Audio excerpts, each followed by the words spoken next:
Welcome to another edition of Regulatory Ramblings. Our theme for today is how the metaverse, crypto, NFTs, and the like are changing the face and structure of modern business. Our guest today is Byron Wolfe. He comes from an interesting background. He's walked the entrepreneurial path in a few different guises. He has a gift for translating the complexities of business financial principles with a focus on small businesses into easily understood communication. And that's made him highly sought after in financial and business consulting circles. He's the founder of CFOAF, a financial services and business consulting firm specializing in industries ranging from construction to crypto. He's also the chief financial officer for Inc. 5000, the company and he's the fractional CFO of various companies with annual revenues ranging from 3 to 25 million US dollars. His certification in the crypto, NFT, and Metaverse space has led to many projects with DAOs, or Decentralized Autonomous Organizations, and crypto companies, and he's considered one of the first experts in the field of crypto tax strategy. Yet his true passion lies in helping small business owners expand their financial reach and success through various tools like R&D tax credits, proactive tax planning, creative funding, and high contact financial management. And with that, Byron, thank you for joining us. Oh, guys, thanks for having me on. I'm stoked to talk about this. As crazy as it sounds, I really like regulatory. I think regulations are needed, and I think that we need to communicate about those, because if we just say, hey, those are boring, I'm going to stay off of it, then we're never going to have a voice. So I'm all about it. I'm excited. Well, I mean, my view is always, our show is about the intersection between law and regulation, compliance, and tech and finance, right? So if you're going to have an honest conversation about any one of those, finance and tech in this day and age, at some point the regulatory aspect's going to creep into it, right? I mean, it'd be disingenuous not to mention. It's like with the three tangled threads of compliance, risk management, and governance. They're not all quite the same thing, but each implicates the other, and you can't have an honest discussion about one without at least referencing the other two. So yeah, I hear where you're coming from. First, tell us a little bit about yourself, where you're from, and what puts you on the entrepreneurial path? Where'd you go? I'm here in Phoenix, Arizona, in the U.S. Deal mostly with U.S. We deal some in Canada and some Mexico, and I've had conversations outside of that. I mean, as well as I do, the crypto space, the metaverse, NFT, that's no longer a localized area. That's global, and people think that it's just going to be held in one area. You're crazy. This is global. This is where we're going. This is the future. So, I interact in a lot of different areas. The reason I went down the entrepreneurial path, just to be completely honest, I'm a horrible, horrible employee.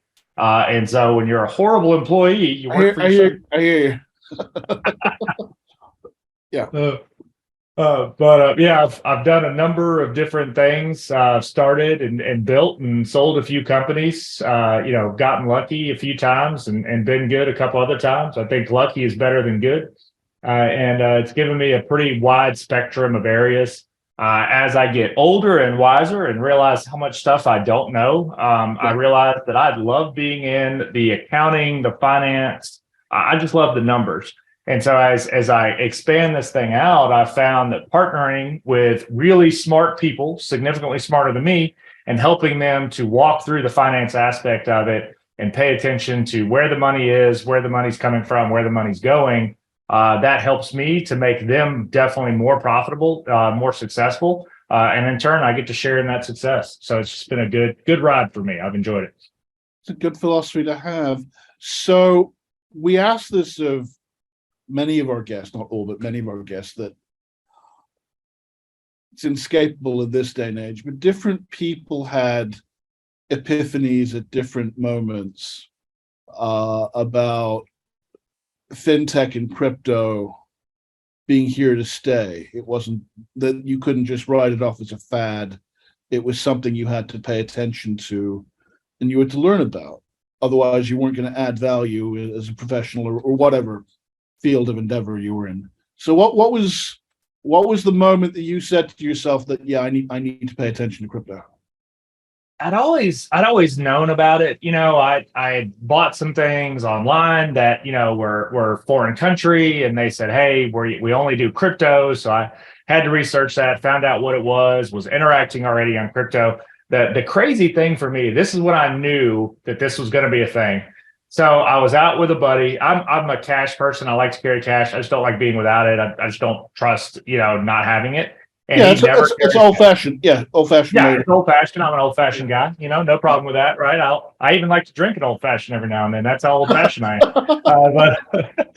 But we were out and the bill came and the place we were at, they said, hey, we don't take cards. He said, well, all I've got is a card.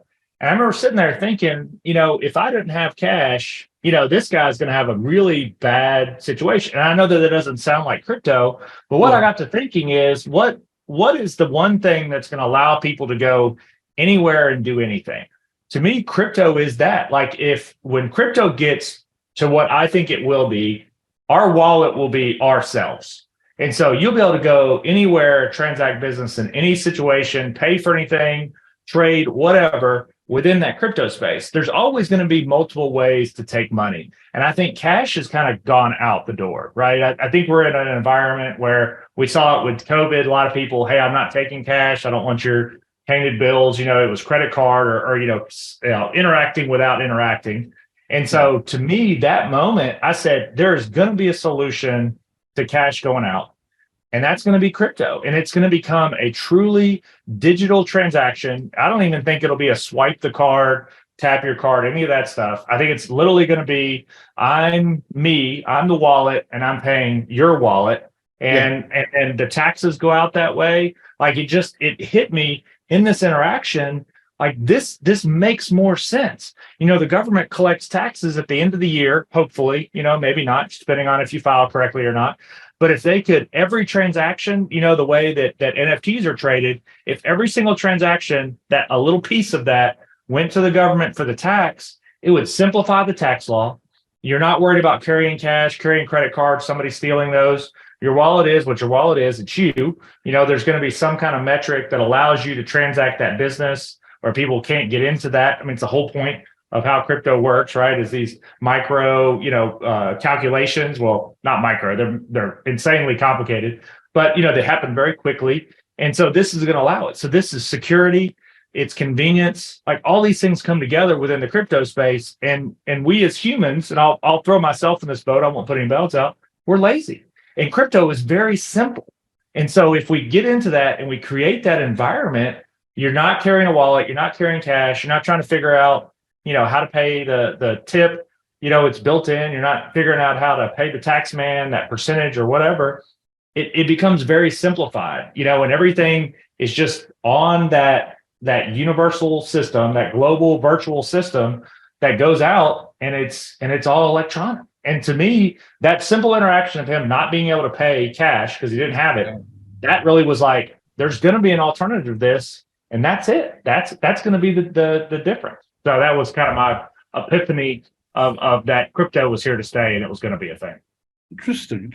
Because I mean, it's different. It's different for everyone. I mean, no two people have told me exactly the same story when it comes to that question. But I mean, I don't think the concept behind crypto is that new. I mean, everyone's fixated on 2009 and Satoshi Nakamoto's paper, outlining Bitcoin and its framework, and how its protocols and how it's supposed to work.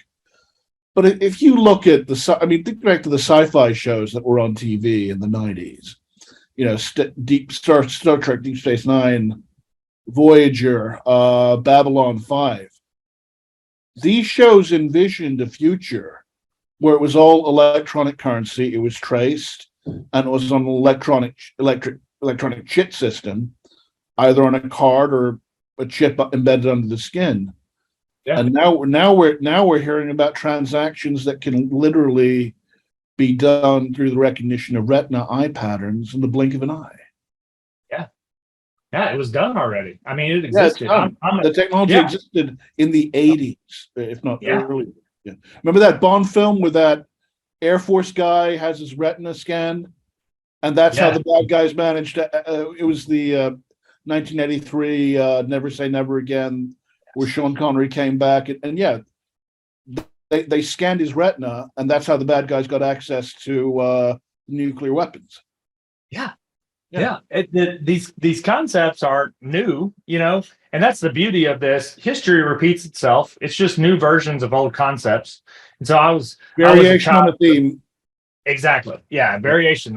And that, when people complain, oh man, there's no good movies anymore. Well, the good movies are generally just recycles of old movies that have already been done. It's just a new concept, so there are good movies. You've just, as you get older, you realize, well, this is just the same thing. They've just recycled it, but when you're young, it's all brand new because you haven't seen those old movies.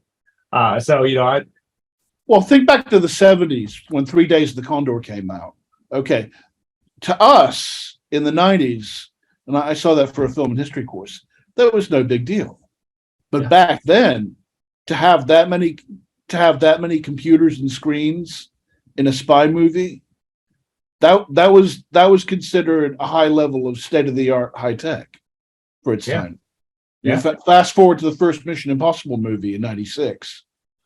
I mean, obviously there's no comparison, but I mean, with the passage of time, generally speaking, progress isn't always linear, but the technology does seem to improve decade to decade, generation to generation. So coming back to the theme of today's chat, how are the metaverse, crypto, and NFT going to change the structure of how business is done? So I think realistically, there's like three main points that I think are going to have the biggest impact. And so first off, everybody knows this, collaboration where it's at. We are a Zoom world now. Everybody, we do meetings on Zoom, we interact on, Zoom or Teams or whatever, system. You don't have to be in the same room anymore. Like that social norm is moved away. And it's very normal to have people in completely different places collaborating. So I think that's one of the big ones. The metaverse, I feel like we've just barely scraped the surface of what that looks like. I think there's going to be, we're going to see concerts, we're going to see, conferences, we're going to see, virtual presentations. You're going to have people working in offices that are virtual offices. They're working in the same virtual office, but they're in completely different areas, but they can interact. We're going to see the manipulation of ideas within that. I mean, I think we've just barely scraped the surface there. I think that's going to be huge. I think that's going to be the next version of Zoom, is these rooms. I mean, just the simple fact of not having to get dressed for this, I think would be huge. You can come out in your PJs and you go log into your metaverse, throw your goggles on and you're dressed to the nines or in your bunny suit or whatever, you're comfortable in, and that's your avatar. You can exist on that, right?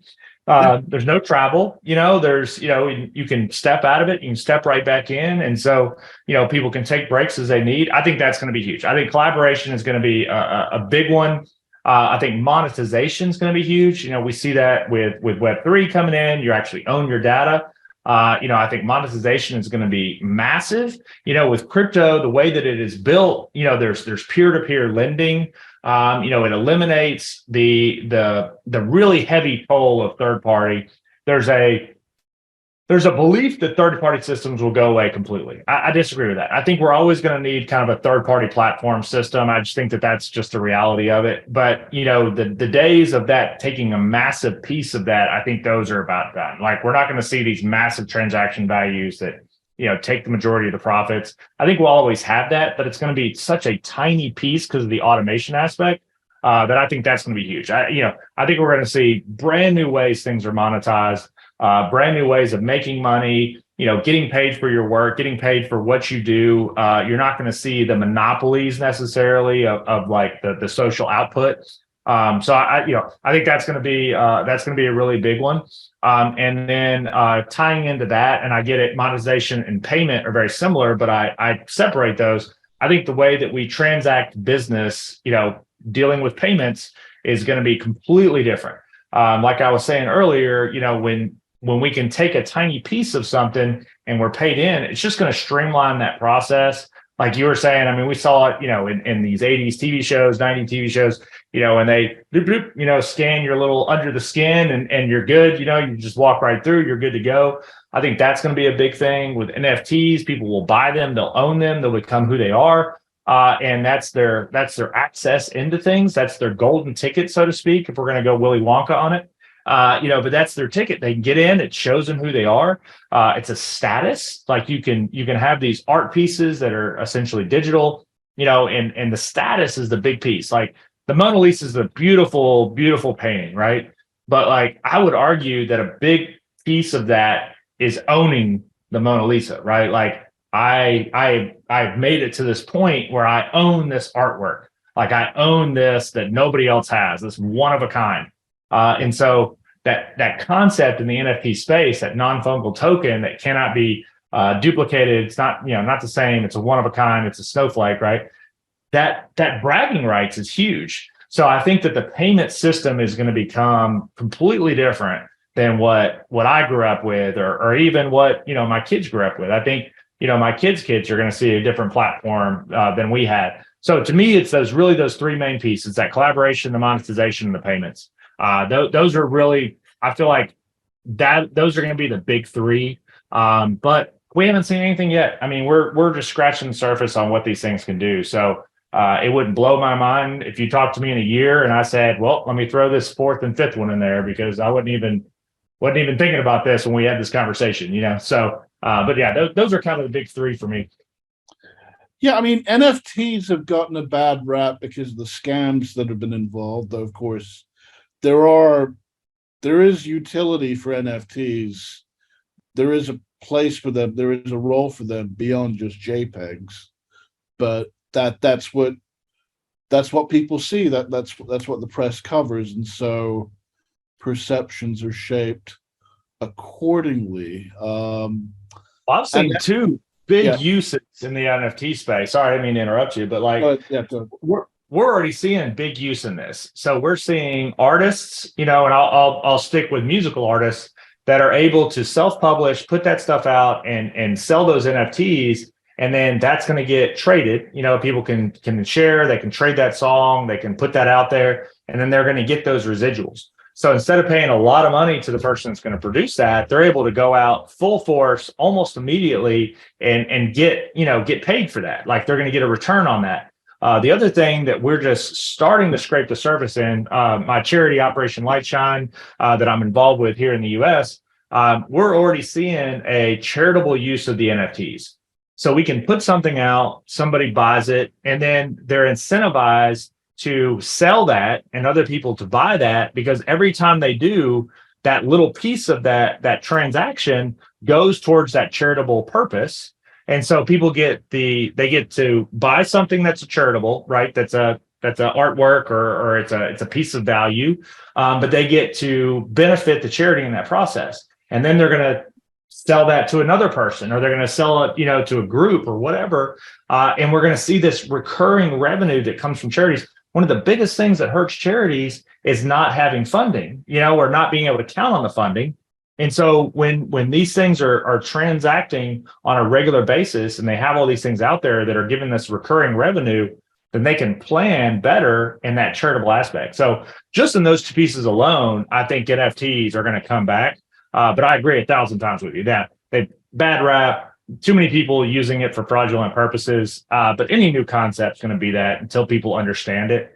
So I don't think they're dead necessarily. I don't think it's going to kill off the whole vibe of the NFTs. But yes, there definitely was some fraud, and hopefully that has been eliminated. But probably not. No, but see, the mainstream press and certainly the industry, the niche press in this field, should probably do more to cover things like what you just described, such as NFTs as a vehicle for philanthropy, or NFTs as a means to bring about greater equity amongst artisans. Getting past the starving artist archetype, which it may seem noble, but I've known starving artists, and that it's a miserable life, and better that. any day, it's better that more money end up in their pockets than go to a record company. Yeah. Oh, 100%. Yeah. We lived in Nashville before Phoenix. Nashville's a very small town, Nashville, Tennessee, country music capital of the planet. And we've interacted with a lot of these guys that they're slowly becoming somebody, and so it's always interesting to me when I meet these guys and you hear them on the radio, but they're just recently breaking into it, and so much of their money goes to the producers and the people that are producing them. I've bought lunch for guys that are literally on the radio. It have top 10 songs, but they haven't been paid yet, and so you're like. I mean, it's just crazy. For as famous as they are, you think Yes. they'd be wealthier, but there's a disconnect between the two. 100%. 100%. I've seen it multiple times with these guys, and I'm like, oh man, like this is amazing. I heard your song, like, you're finding that success, everything's great, and they're excited because they hear the song, but they're like, yeah, I'm probably a couple of months away from actually getting a check. It's like, that's so crazy to me, because it should be instantaneous, if it wasn't NFT, it would be.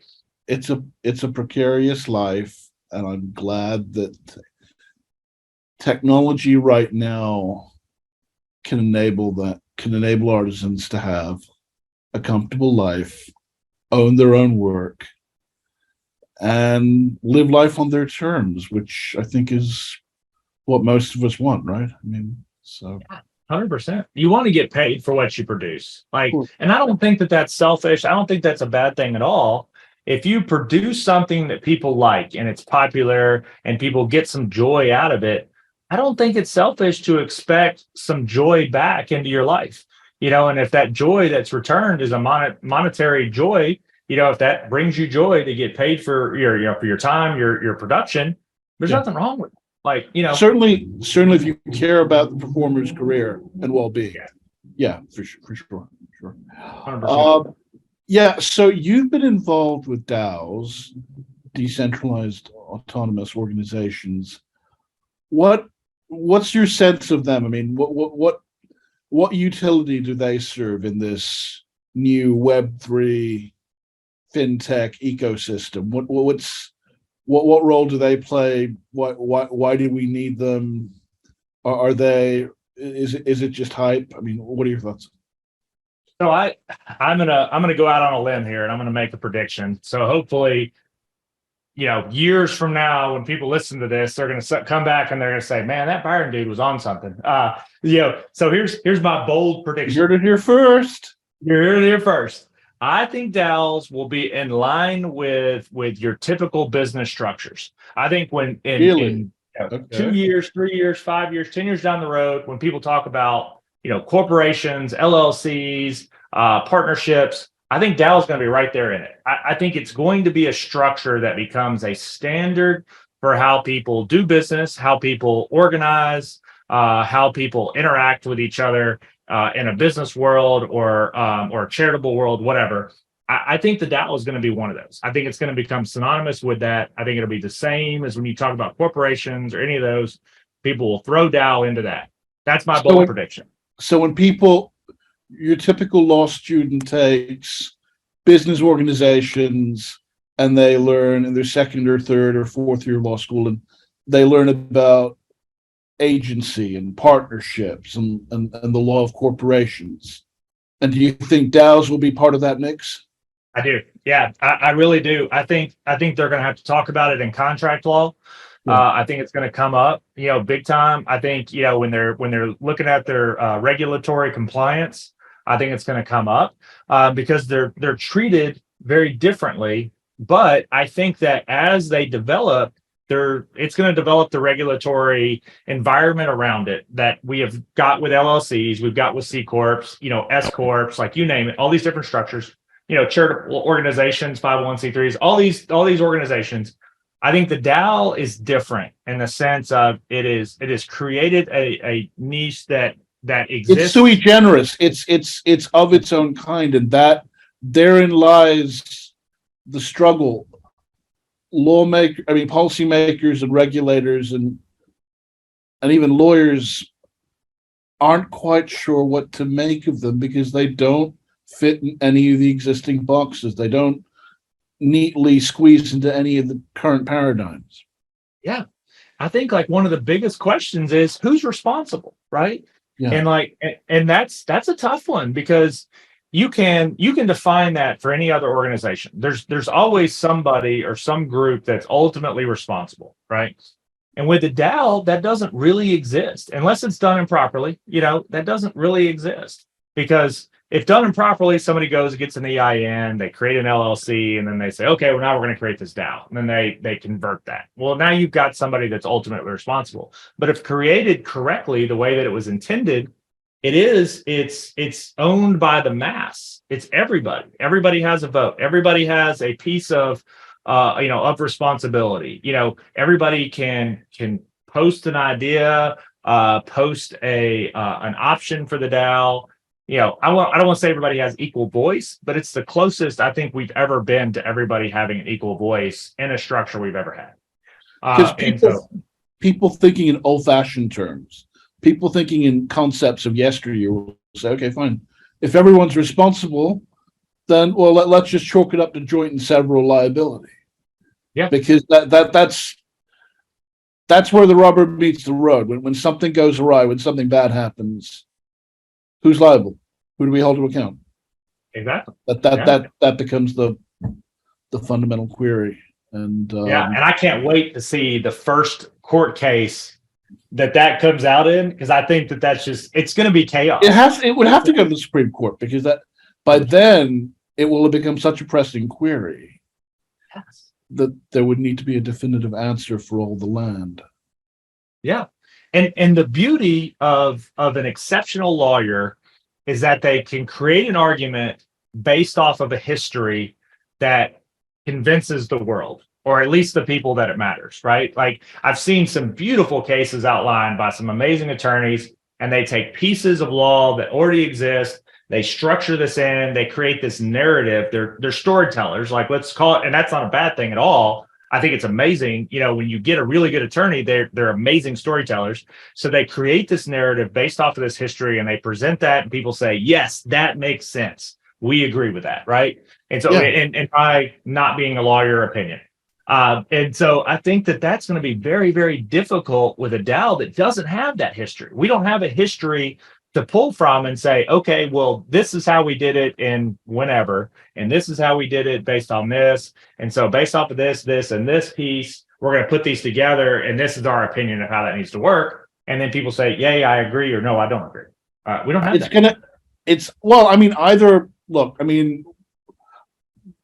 the beauty of the common law is you reason by analogy with older cases, and okay, maybe they don't directly apply. You don't get a case on all fours. It doesn't necessarily apply point by point to your situation, but then you look at underlying principles, common principles, and you try to apply those.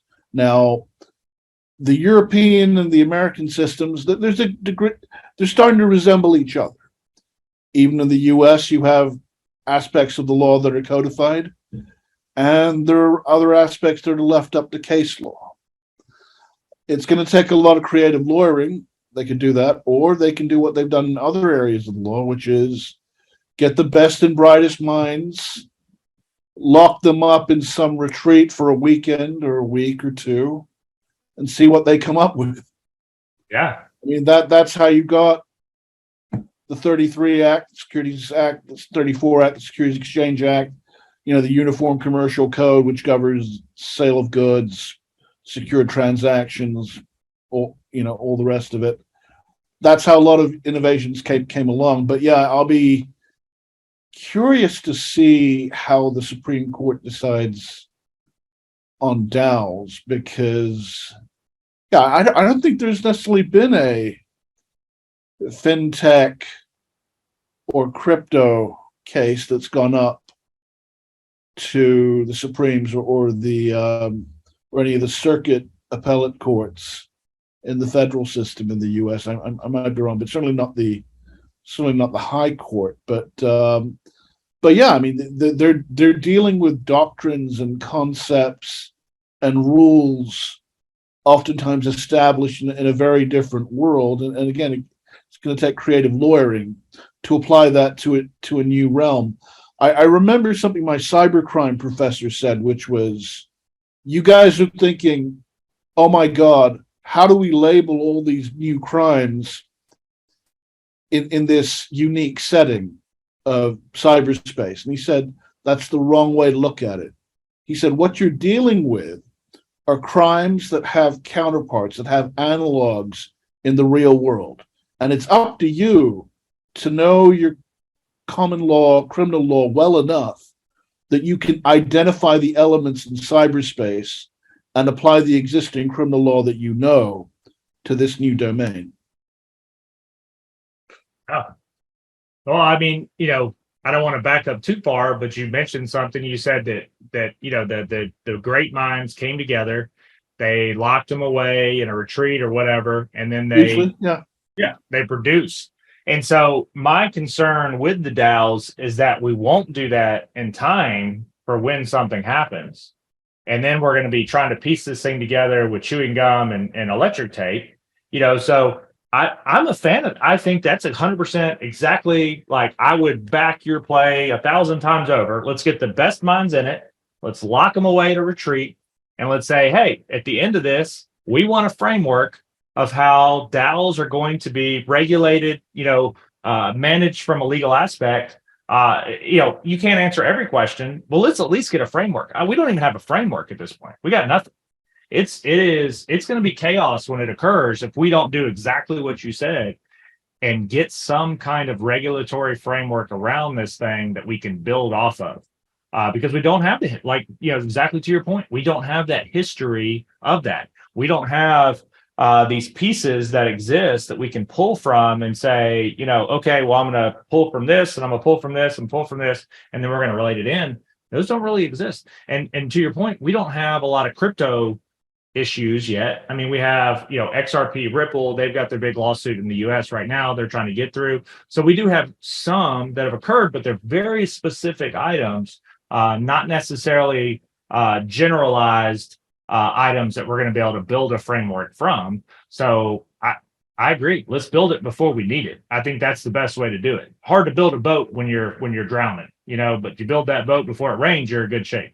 Or as the Chinese say, the moments before death are not the time to prepare for death. Yeah. Exactly. Yes. Yeah. It's an emerging thing, and it's a recurring topic. So we had to bring it up. You're also heavily involved in crafting crypto tax strategies for businesses. And I'm just wondering, because it's such a novel asset class, and a volatile one at that, maybe people haven't gotten caught up to thinking about the tax ramifications. But does tax strategy differ that much for crypto versus other areas of life? And what are the implications for wealth planning and estate planning? Yeah, it does. I mean, there's more similarities there than a lot of the things that we've discussed. So there is some precedent for those, and knowing those is big. One of the main things that I try to get across to people when we start talking about it is the IRS in the United States uses a very different format for an individual trading crypto, and involving themselves in NFT transactions, and a business doing so. And so, like, the easiest solution, to crypto tax planning is to stop doing it in your name, and create a trading account within a business. Because the way that it's treated currently is they allow you to do these transactions and you're going to pay it as if it's a business. So as an individual, you exchange some crypto, you buy, you sell. It's a taxable event every time. With a business, it's treated more like an inventory. And so you can buy it, you can have it for a while, you can sell it, you can buy this other one, you can exchange it. And so you're basing it off of everything that comes in, you take the cost of goods sold, essentially, like everything that occurs in the transactions, all these things come out of it. And then you're only paying the tax on what the profit is, or you're reporting the loss. If you took a loss and you didn't do a great job, if you had a loss, you report that loss. but each individual piece is not its own individual transaction like it is when you trade individually. So it's treated very differently for those two. There's a difference in how they're treated for capital gains versus ordinary income. And so just in those simple aspects, knowing how things are going to be taxed can be the difference between actually making money or donating those profits to the federal government in the form of the taxation. So and as much as I like our government, I would prefer my charity to go where I want it to go, not necessarily to the US government. So Of course. No, well, that just goes to show the law can be very cruel to the ignorant and the uninitiated. That's why, forewarned is forearmed. I mean, that's something that doesn't get that much play. It doesn't get that much coverage in many areas of the press. I mean, unless you go looking for it. But again, then we're talking about the industry press. We're talking about the trade press, the niche press, and but yeah, mainstream press, business coverage. Yeah, you don't really see it discussed with that level of specificity. So, I mean, come back to your earlier comments. I mean, I don't think you're completely averse to regulation, but I guess it comes down to what are the contours, what are the parameters that regulation in this new space should take, because I mean we've got an interesting vantage point here in Asia and also in the Middle East and Dubai, which I visit from time to time. Hong Kong and Singapore seem to be operating at a sluggish pace. They're taking the wait and see deliberative approach. Singapore is only granting provisional licenses. Hong Kong, I mean, you've got two different philosophies. The Singapore advances are more state driven, it's more top down. But when they put their mind to get something done, they get it done with military discipline. The private sector doesn't like it because they'd like to be the one driving the changes. Yeah. Hong Kong, it's more market driven. In either case, you're seeing a more cautious wait and see approach. And then over in Dubai, they're just zipping ahead with the Virtual Asset Regulatory Authority. And a recurring concern is they've yielded too much of the ground to the industry. They've given the industry too much of what they want. They've said to them, okay, how do we draft rules that accommodate you? As in, going to a doctor and asking for a doctor's note for work, and the physician saying to you, okay, does this meet your needs? They've taken that kind of almost backbending, almost self-effacing approach because they want all that hot cryptocurrency to flood to their shores, which it has. And the concern is it's led to a Wild West light touch regulatory framework. And post 2008, many would say that that's akin to no regulation at all. What are your thoughts? Well, I believe that some regulation is better than no regulation, but it has to be smart regulation. So my biggest concern is that we're looking for the people to set the regulation that don't even understand the concept behind crypto and what its end goal is. And so again, I wouldn't want to set precedent for something for like high school kids. I'm 45 years old. Like, I don't know their language. I don't know where they exist. I don't need to set those, right? And so I think that when we're looking at regulatory limits and framework around the crypto space, we need to go to the people that are the experts in it, not necessarily the experts in making the money. I'm not talking about the churn. I'm talking about the people that created it and that have the vision for how it's going to work. And I think we need to look at those with a moderator aspect. So I think we take, hey, what do you envision? What's the purpose? What's the goal? What's the end to this? And then I think we need to form the regulatory compliance around that. And I think a lot of them, there's a lot of them that they don't want anything to do with regulation. They just want true decentralized, hands off. It is what it is. And I think that I understand that concept when you understand exactly what the purpose is and you can protect yourself. But when you don't, you need regulatory. There's barriers around that. There's a reason that fast cars have brakes. Like if the perfect driver gets in a super fast car, they can drive however long they need to, right? They don't need brakes because they're an amazing driver. But we need these things. We need these barriers that exist that essentially keep us, in the lines. We want bumpers. First time you go bowling, you get the bumpers, and then after that, you just throw gutter balls.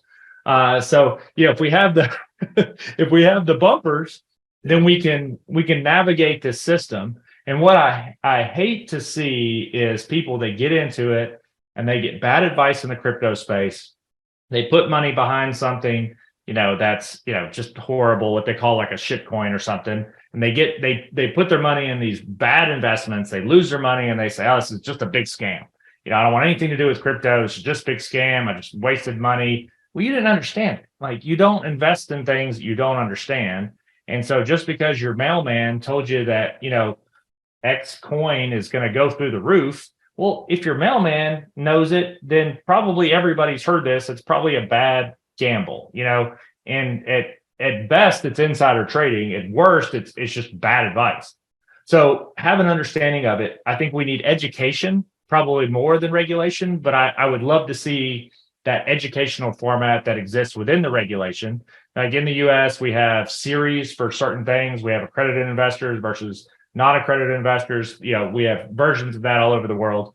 So I would like to see something similar to that, not necessarily hardcore regulation. You can't do it unless, X, Y, and Z, and it has to fall into these parameters.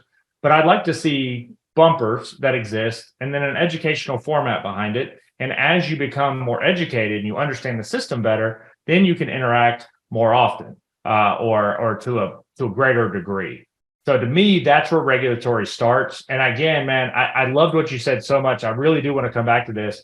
You mentioned a little while ago about getting everybody together, and brainstorming this thing. We were talking about the DAOs, but I think we need that in the crypto space too. I think we need to have the greatest minds in this system come together and say, look, I get it. You want it decentralized. You don't want regulation. You don't want any of this.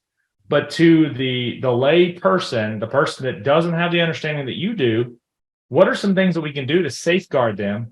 Or what are some things that we can create that's an educational system so that they can come to a generalized, maybe not to your level, but a generalized understanding so that they're operating within this ecosystem in a, not necessarily a safe, but as safe as it can get, in an educated manner.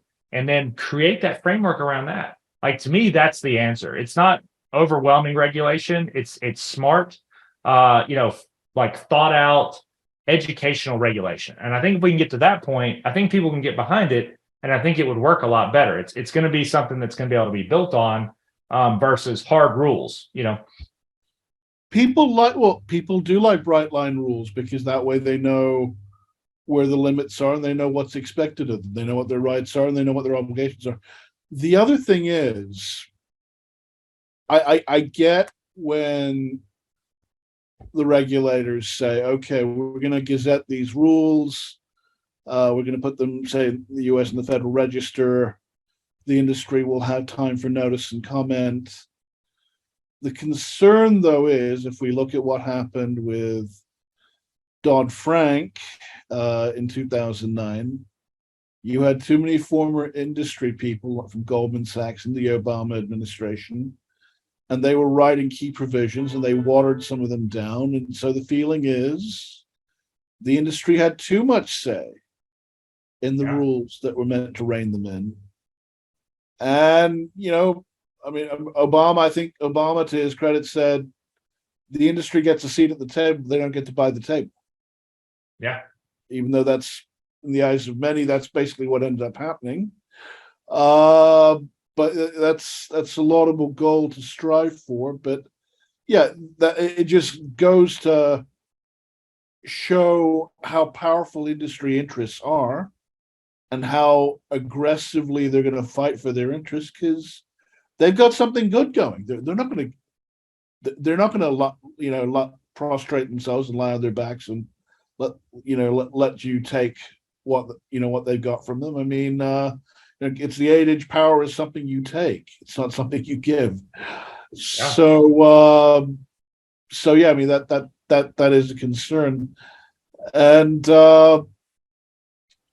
as far as common rules for the road, I mean the different factions within crypto world. I mean, in the beginning, it was your rabid, diehard anarcho-libertarian type saying, no, this is about the empowerment of the individual, and don't you dare get mainstream banking and finance involved, because they'll twist and corrupt and contort crypto towards their own ends. And then you have the more moderate voices saying, no, if you want mainstream respectability and acceptance, you've got to get the world's major financial institutions on board. Well, the world's major financial institutions are involved now, much to the chagrin of the libertarian types who are now regarded as a fringe, wailing in the wilderness.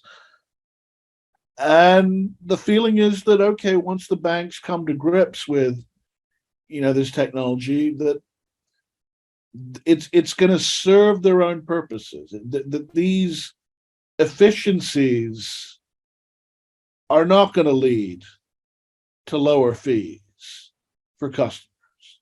These savings are going to go directly into the pockets of the bankers and the executives, in which case it kind of does defeat the purpose of what Mr.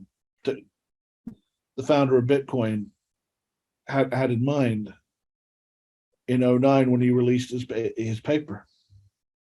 I agree. And I think that the only way to avoid that is a level playing field. And so if we allow the big institutions to come in and they create the regulation, then they're gonna do it for their, if you tell the hen to set the rules, they're going to protect themselves. If you protect the wolf or the fox that's trying to get to the hen to set the rules, then they're going to open the cage wide up and they're going after the hen, right? And so if we have the people that have the most to gain by manipulating the system, if they set the rules, then they're going to set the rules that allow them to manipulate the system. That's the reality. If we set the people that have the most to gain from continuation of this, and it's not a monetary goal, but it's a maybe a globalization or kind of an all inclusive adoption across global economies and monetary systems, then if they set the rules, then that's what they're going to go for. So and I'm not saying that one's better than the ones that would manipulate it, although arguably it would be, but like we don't want it to be that direction or this direction. So I think we need a collaboration by all with the kind of the moderator that exists between that says, okay, well, what's the purpose? If we're going to create it this way and we're going to open it up to this, what's the purpose? If the purpose is for self-fulfillment or to essentially make all the money for yourself or to create your monopoly, of structure so that you're the only one that, has the advantage or gets the profits, so to speak, then that's not going to be good. But if we create the environment that allows for global adoption and the playing field is level, then we're relying on human interaction or human, instincts. And so if, I'm not going to pick on, I'm just using BOA because it's a big bank, but nothing against BOA. But if BOA sets it and their rates are way up here, but the same bank does the same thing and their rates are down here, there are people that are going to go with this because they recognize BOA is the big bank and they're going to pay the high fee. And there's going to be the ones that are looking at the fee and they're going to go with this lesser bank, AB Bank or whoever, right, that nobody's ever heard of, but their fees are low. So we're still going to have that interaction, but it's still a level playing field, and it's the human aspect that has to be adjusted. And if we choose to pay higher fees, because we want to deal with that, then that's on you. That's the decision you've made. You have a trust level or whatever for that. You're paying to that trust level. So to me, that's where it needs to fall in. But if you can only deal with this one, then that's an issue. And I think like kind of coming back to the XRP thing with Swift, it's a very limited interaction because it has to be through the Swift. And so a lot of people have been saying, well, like XRP is trying to eliminate Swift. I think XRP will eliminate Swift because it's not a good system. But that's not the point. They're not trying to knock somebody out so they can make the money. They're trying to make a better system, in my opinion. I'm not endorsing them or anything like that, but they're trying to create a better system for that interaction and opening it up to way more monetary institutions that don't have the capacity to have all these different currencies in place that Swift involves. They can just have the XRP, and then those interactions are better. They're cheaper. They're more efficient. They're faster. So it's a win for everybody to adopt this system. In my opinion, again, just my opinion, I'm not trying to endorse them or anything like that, but it's a win. Like, we need a better system. So Swift is antiquated. Totally. I mean, it came out it came out of Europe in the 60s and 70s, and during the Cold War, and the American power was at its zenith, so the US could cram it down everyone else's throats, but in doing so, it created an international system, which made life infinitely easier in terms of transferring funds. But you're talking about dislodging legacy systems and all those that have hitched their fortunes to that wagon, and so those legacy interests are going to fight tooth and nail, right? Unless you can show them that no, if you avail yourself of this new protocol, you can still be Swift, but you'll be a lot more efficient. Yeah, 100%. When we've seen this time and time again in our world, I mean, think about the cigarette. People, that was popular. You had doctors saying that cigarettes were healthy. Like, I mean, it was just a horrible system. And then we discovered cigarettes aren't good for you, and they didn't outlaw them. Like, if you want to, there's tons of things you can do that risk your life every day. Like, tons of legal things you can do to do that. And so I'm not one that said, as soon as we figured out, oh, hey, these are bad for you, we should get rid of it. There's tons of things out there that are bad for you. I mentioned earlier, I like an old fashioned. I'm a bourbon guy. I mean, it's not good for you. There's no, other than de-stressing, it's not going to build muscles or, make you skinny or make you breathe better or anything like that. It's a de-stress, right? So there's tons of these things that are bad for you that exist out there. And I just think that if you know and you choose to do that, that's on you. Like, if somebody's a smoker and they know what it does, but they still choose to smoke, that's your decision. Like, I don't have any problem with that at all. But what I do have a problem with is when we know something is bad, and just because it makes money and there's people out there that are benefiting from that, we're going to say, no, it's help. No, don't look behind the veil. It's good for you. You're fine. Like, it's healthy. It's like but notice with your cigarette example. Okay, by the 60s for sure, it was established largely. The cause and effect evidence was pretty convincing. Cancer, lung cancer, smoking led to lung cancer. There wasn't a cause and effect. There was a correlative association, but at that point, a cause and effect type relationship hadn't been established, even though, for those with enough common sense, you could see it was there. Yeah. It wasn't until that relationship was definitively proven in the 90s that the cigarette companies no longer had that pretense. But notice they milked it for all it was worth while they could, until the science was firmly decided, until they no longer even had that fig leaf cover. Then they had to say, we agree, the science is conclusive at this point. Yeah, exactly. And I think that, that's the reality. And you just talked about it with Swift. The people that benefit from it, they're going to fight that tooth and nail, because the Swift is good for them. And I don't, I get that. I understand that. I mean, I wish that they would say, oh yeah, this is a better system, let's just move on, move to the better system. But I get it. They've created a lot of time. There's energy. They're making money off of that. That is what it is. And at this point, I'm a big fan. I think time is money. But some people don't care. If they send money and it takes 24 hours to get there, they don't care, and that's fine. To me, the new protocol would also be better for AML purposes, is what people have pointed out, which is getting lost in the debate. That you would think post 9/11 that's a perennial concern. Yeah, 100%. We have these there's all these different systems that exist out there. It's, and so when people say, well, Swift is there, it's safe, it's, but those just aren't true. Again, back to the cigarette thing, it's just not true. Like, we know that it's slow. We know that there are issues. We know that it can be used in a way that it should not be used. There's all these things that come into play. We know this, but yet we're still going to allow that to exist. And then we're going to fight the new system that's coming in that we know works better, more efficient, has better systems in place. We know it's better. But because the old guard exists, we're not going to do that. And that's my big concern on regulatory compliance with crypto, with the NFT, the metaverse, all these other ones, is that we're going to fall into that. We're going to get to a point where the rule is going to be made by the lobbyists or the people that stand to benefit the most by continuing to go down whatever path it's going. And I think that's going to be a negative towards the system. So I would much rather create the regulatory framework around it now, when we don't really know the capacity. We don't know all of the ways that it can be used. I don't want to say incorrectly, but fraudulently or for malicious purposes or negative purposes. We know there are ways that can happen. But as this thing develops, there's going to be more and more that are going to come out. And so I'd much rather, let's work on creating the framework first.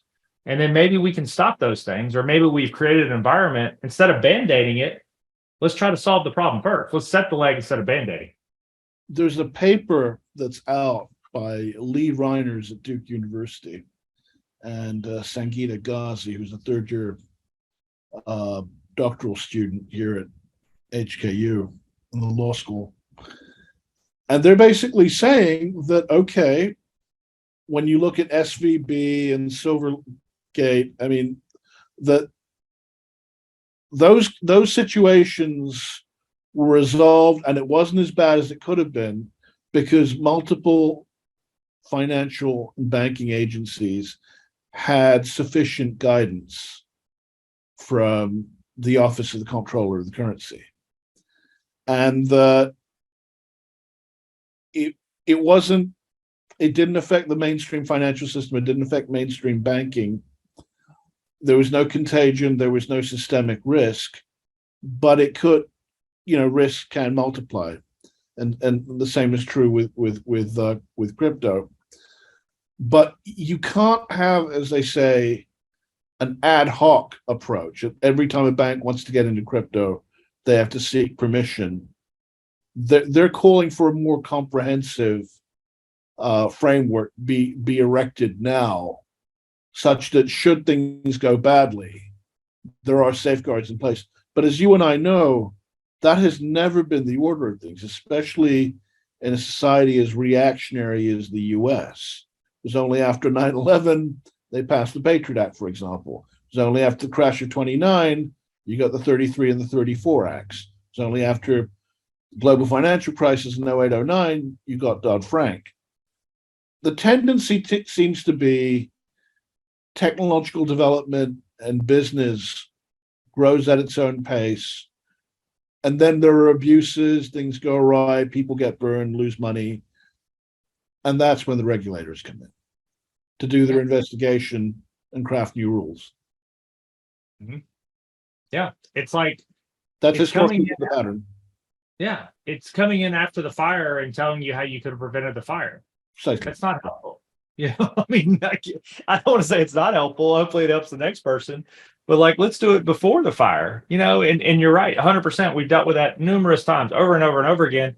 And we won't get into the politics of it, but when we are reactionary and we pass something after the house is burned down, and then we create the act that keeps the house from burning down, it's done reactionary, and a lot of times things get put in there that are not good, that are not well thought out, because we're pushing it across the line because we have the drama. The media has blown this thing up into, probably bigger than it actually is. And I'm not saying that the media blew up any of those scenarios. They were all bad. Well, to be fair, in the run up to 08-09, talking up the market, hyping up the market, I mean, can I say the media were the worst actors? No. But were they complicit? Most certainly. Yeah. Oh yeah, 100%. And then you have this regulation that occurs that's reactionary instead of proactive. And I'm sorry, I tell these people all the time, like reactionary responses are never as good as a proactive response. Like in my opinion, when you react to something, you react to the hurt. You're not proactively looking at what does this look like? If I do this, if I create this framework, what's the response? What's the result, right? You're saying, ow, and then, okay, we're going to do this to stop this from ever occurring. And I think we Well, get yeah, some like really with 9/11. Yeah. I mean, you shouldn't the heads of the different agencies shouldn't be exchanging business cards. No. You know, while the Pentagon and the Twin Towers are still burning. Yes. Yeah. Yeah. It's just bad. It's reactionary. It's not the right way. And so unfortunately we do that a lot. We wait, and you mentioned it earlier. We have multiple countries that are kind of sitting back and saying, we're going to do the wait and see approach. We're going to see what other countries do. We're going to see how this plays out. We're going to see what issues arise, and then we'll deal with these issues. Well, that's reactionary. And it may not be the perfect answer on the front end, but if we create the framework that we can build off of, we avoid at least some of, if not most of, the reactionary regulatory or rules, laws, whatever you want to call it, that occur after a catastrophe or after a hurt. Like those things, we don't want to do those. You don't let your kids go ride their bikes or ride their rollerblades around with no knee pads or elbow pads, and then just say, well, you're going to be fine. We'll put a Band-Aid on it when you skin your knee. You put Right. the knee pad on, I mean, that's just smart parenting. And we have to take that on, as smart. I don't want to say too smart, like I'd say above average intelligence, like is the people that recognize the fact that this has happened in the past. It really falls on us to say, hey, like, let's be smart about this. Let's create the safeguards, let's create the bumpers, let's create the framework on the front end so that this doesn't hurt as bad when something inevitably happens. Because when there's no rule, somebody's going to do something about it. Yeah, I mean it's like, I mean, what's the cost of knee pads and helmet? I mean, 100. Even if you're talking a top of line, something from Europe, 200. Yeah, it's something that you use again and again and again for risk mitigation, versus a one-off, $1,000 ER visit. 100%. Yeah. And the mental scars that come from it. I mean, we've seen this time and time again as people get manipulated in these crypto scams, the rug pulls, people lose faith in the system, like because it's over and over. Like they just they fall for the same stuff, or different people fall for the same scam. And so if we don't start regulating these things, people are going to lose confidence in a system that really they should have confidence in. It's a good system. Like these are good things. They're going to be a piece of what we do. And it's up to us to not like constantly repeat the future, right? Or repeat the past. Sorry. They say the definition of an insanity is doing the same thing over and over again and expecting different results. Well, like if we don't regulate this stuff, people are just going to continue to do that because people are greedy. And if they can continue to do the same scam and make good money on it and take advantage of people, they're going to keep doing that. Like that's, it's just, we're crazy to think that people are going to stop for the betterment of society. It's just not going to happen. The other thing that keeps coming up is that the view is an understanding of the fundamental technology. And again, because most members of Congress, I mean, certainly in the US, most senators and representatives are lawyers by training. Most of them don't have STEM degrees. Most of them are not techies. So there's a lack of understanding of the underlying technology. You can overcome that with a lot of reading and research on your own part. But again, there's something about the techie background that's hard to replace. A techie can go to law school. It's harder to go from law school to, going back to night school to get your MS, your bachelor's degree in computer science. I've known people that have done that because they want to sit for the patent bar. But there's a feeling that the debate is too preoccupied with former lawyers and accountants and bankers and investment bankers and private equity types and hedge fund types, that too many banking and financial, too many legal types, that moving forward, you need to see more techies amongst the ranks of the regulators. Yeah, I agree with that. I agree with that. There's a thing that I say all the time, and I almost hate to hear it, but I do it myself. So because of my involvement in business, I get asked a lot of things that are kind of outside of my purview. So people will ask me what I would consider legal issues, and I'll give an opinion, right? Say, hey, if I do blah, blah, blah, blah, blah in my business, what do you think? And I say, well, in my opinion, this, and this. But I'm not an attorney. Right. So when I got to tack on that caveat, you got to tack on that caveat all the time. Yeah, you tack on the caveat. But the reality is what I should be saying is that's a legal question. You should go talk to an attorney. Like that's what I should be saying, right? But I give my opinion, and that's what we get. We get these politicians that are career politicians that don't have a tech experience. And somebody says, hey, what do you think about this regulation? And they say, well, I'm a politician, so I'm going to speak to tech. And then they probably don't say that same thing. I'm not a tech person, but they might as well, because they give might as well. Yeah, might as well. And so I agree with you 1,000%. We need to have tech people advising on regulation that involves tech. Like you need a tech aspect. Like I get it. You need people that understand how to create regulation, how the law works, how to framework this stuff together, create that. But like the basis should be the people that have the most knowledge of the affected environment that we're regulating. Like that just makes sense. Once upon a time, I thought to myself, okay, but will the techie know enough about business, the business side? Will the techie know enough about the compliance side? And the view is it's easier for them to come up to speed on that than for the compliance, the legal, and the business types to bone up on the tech. Yeah, I agree. There's a TV show, and I think it's called Suits, but I'm not 100% sure on that. But the premise of the show is they bring in a criminal, and this criminal helps them to understand how a criminal thinks so they can fight it. So a very high IQ young man who needs a job, and he frankly, Harvey Specter, the main character, would have lost many times without him. Yeah. But you bring in this criminal, it's a different aspect of thinking, right? And so I think on these regulatories, I don't think it's just a bunch of tech guys with no other insight, right? I think it's tech-based. I agree with what you said. It's easier for them to understand business, but maybe we throw in the business person, right? That says, hey, from the business frame of mind, this is how I see what you guys are saying. And then there's a legal aspect. There's the attorney that says, hey, guys, I hear what you're saying. That makes sense. That's never going to work in a legal environment. Here's why. And then so they have their little play in. And then, I mean, heck, for good measures, throw that politician in there that says, hey, from a political standpoint, if we're going to pass this is going to be the impact in a political environment. And so you have all of these people coming together for all their different components, and they create it. And it's a brainstorming session, probably at first. We just throw it out. Here's what could happen. How do we deal with it? Here's another scenario. How do we deal with it?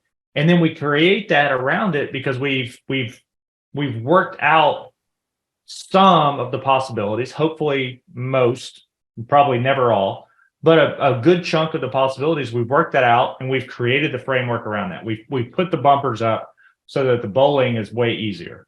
That to me is the answer. It's not good metaphor. Good metaphor. Yeah. Yeah. So that's kind of where I land, but again, the whole point is decentralized, right? I think anybody that believes that decentralized is going to work long-term has missed the boat on that. I love the concept, it's, I don't want to pick on anybody that likes socialism, but like the concept is everybody benefits and everybody does great and we all share everything. But that just doesn't work. The concept's great, but it doesn't work, so. Or, well, again, it's a matter of what's your scale. It's one thing to be a socialist in your personal life. 100%. Yeah. The wider your circle goes in terms of your dealings with society at large, then it breaks down. You can be a socialist in your personal life, because what those you deal with on a regular basis, those you're closest to, what their specific needs are. Yeah. You can even do it in a family or a small commune, but everybody has to have the same brain, rhythm, so to speak, right? We all have to think the same. We all have to look out for the betterment of everybody else. And unfortunately, the whole system breaks down the first time somebody comes in and says, me, me, me, me, me. It just breaks down. And that's going to be the same concept. If we think about decentralized and we try to keep it that way, there's always going to be the fox that comes in and says, man, this door is wide open. It's a buffet in here. And so as soon as that happens, that's out the window. So in a perfect world, decentralized works. In a perfect world, socialism works. We don't live in a perfect world. In the anarcho-libertarian ideal, where people look out for each other, and they don't need laws, they don't need regulators, they don't need enforcers, they don't need even government, they would say, because it's everyone's own internal moral compass, their own internal moral code that's keeping everyone in check, that ensures good behavior.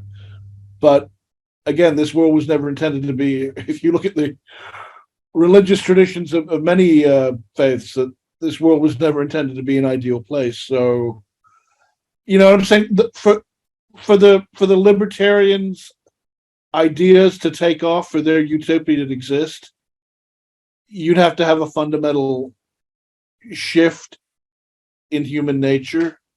I'm not sure if we're there yet. We're not there yet, but I don't know about the future. But yeah, it requires too much of the individual. I guess in that regard, socialism failed as well. The notion that we're going to create a new society, even if it kills the individual. Yeah. Even if it kills you. The notion that inside every person there's a socialist just dying to come out. And we have to just pull it out, even if it kill the patient. In the time we've got left, is there anything you feel we didn't cover? Anything you'd like to share? Anything you want to say to our audience? Oh, man, I would say, I'll say this. Let me say this. I get it that regulation isn't the most exciting concept in the world, right? I completely understand that. And so for the listeners that are just hearing this for the first time and they're saying, hey man, they made some good points. Get into that, because the reality is we create the world that we want to live in. And if you allow other people to set those, and you count on other people to make the rules and to police the world, or to set the parameters about how things interact, well, then you haven't taken your responsibility. And I'm not saying it's on any individual listener, any individual person. It's not on you, it's not on me, but it is on us as a collective. And our world is going to be much better when we engage with everybody around us and we get involved. I'm not saying take it over. No, don't go full Karen. But if we get involved and we all interact and we all are looking for the best version of what we can be and what we can create an environment around us is, then that's going to come in the regulation. Put your opinion out there. If you're a specialist in a certain area, make that knowledge known. Everybody is way smarter than they think. That's what I found numerous times, over and over and over again. People say, well, I don't really have a whole lot to give. I'm not the smartest person in that space. I'm not really gifted in that arena. You're wrong. Everybody has something they're very, very good at. Everybody's opinion does matter, and I would encourage people, if you're listening to this for the first time and you're like, yeah, man, these guys make some pretty good points. Let's expand on that. We're distilling it down to the common sense level, to the point where a person on the street can listen to our conversation, hopefully take away some at least one meaningful morsel of knowledge or wisdom, but some of the technical aspects of what we discussed may scare some people off, which is why I also wanted to ask you, I mean, given our law school affiliation, for our students at both the graduate and undergraduate level, and some of them are studying compliance and regulation in our graduate program, obviously the lawyer of the future can't just be about black letter rules. They need to know some tech. I guess what I'm wondering is, what does the lawyer of the future need to bring to the table? I mean, a little bit of some legal knowledge, some entrepreneurial savvy, some tech savvy, proficiency with numbers. I mean, because you're like that in your own way. You're a Renaissance man. You don't shy away from these things because you realize, they're part and parcel of running a business, and you have to deal with them. What advice would you give to the future lawyers out there in terms of what they need to know about technology and fintech and crypto? I would say be open, to these things, right? Like you're at the very beginning of probably one of the most amazing periods in the growth of the world and the growth of our population. And so be open to the things that are out there. Learn everything that you possibly can. History does repeat itself. You have to know the past to know the future, but be open to the things that are going to happen in the future. Be open to the things that are happening around you. Be aware of those things. Get involved in those things. And if you can do that, then you can shape the future. Just don't let it be other people's responsibility. It's not. It's yours. So like this young generation that's you guys are in law school. You're doing amazing things. You've made good decisions up until this point. Continue to make good decisions. You're in a position of authority for a lot of people. You can do a lot of amazing things for a lot of people if you continue down this path and you continue to educate yourself every day. I will tell you, at 45 years old, I've realized at 45, there's so much that I still do not know. Like, I feel like I know way less at 45 than I did at 25 than most of these guys are going to be at. Yeah. I mean, at that age, you think you've got it all figured out. And then the older you get, you realize it's shades of gray. Yes, 100%. I love that. Shades of gray. Like, if that is not the term for an attorney, I don't know what it is. Like, attorneys live in the shades of gray. Do good in the shade of gray. The world is not black and white. Do good in the shades of gray. And if you do that, you'll have a good life. You'll help good people. You'll have a great, you'll make good money. You're going to have the things that you want. You're going to have a good life if you do that, and that's the thing that I would encourage them to do. And I know at 25, I didn't want to listen to any 45-year-old, but like, if you hear anything that we say today, like, realize what you don't know and absorb that knowledge. I learn every day. Every day is a learning experience for me, and I love it. I've embraced it, and if you can do that, it's going to be an amazing world. It's going to be a good life. And, I would just encourage you guys to get involved and shape that world the way that you want it to be. It's your responsibility to do that. Oh, completely. Learning does not end when you get your JD or your LLB or your LLM or even your PhD in law or your bar license. It's an ongoing thing. I mean, not just with the perfunctory continuing legal education things that people have to do, but that's an upbeat note to end on, and it's uplifting to see that many forward-thinking graduate programs in law are incorporating more technology into their programs.